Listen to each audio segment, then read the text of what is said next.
নিয়ন্ত্রণ হারিয়ে উল্টে গেল মাল বোঝাই লরি। খড়িবাড়ির পানি ট্যাঙ্কি সংলগ্ন ধাকরু মোড় ৩২৭ নম্বর জাতীয় সড়কের ঘটনা।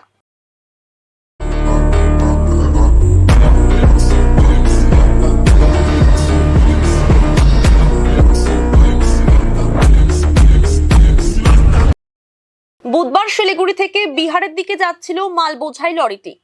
ধাকরু মোড়ে অন্য একটি লরিকে ওভারটেক করতে গিয়ে রাস্তার ধারে নিয়ন্ত্রণ হারিয়ে নয়ানজুলিতে উল্টে যায় লরিটি। যদিও ঘটনায় হতাহতের কোনো খবর নেই। খবর পেয়ে ঘটনাস্থলে পৌঁছায় খড়িবাড়ি পানি ট্যাঙ্কি ফাঁড়ির পুলিশ ও খড়িবাড়ি ট্রাফিক পুলিশ। পরে ক্রেনের সাহায্যে লরিটিকে উদ্ধার করা হয়। গোটা ঘটনার তদন্তে পুলিশ। দেখলাম যে গাড়ি পাল্টে গেছে, এখন ড্রাইভার ছিল আর খালাসি ছিল, দুইজনে মানে বেঁচে গেছে।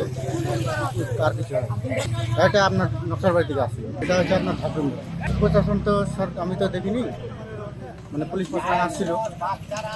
এটা ঠাকুর, আমার নাম ভীম সিং।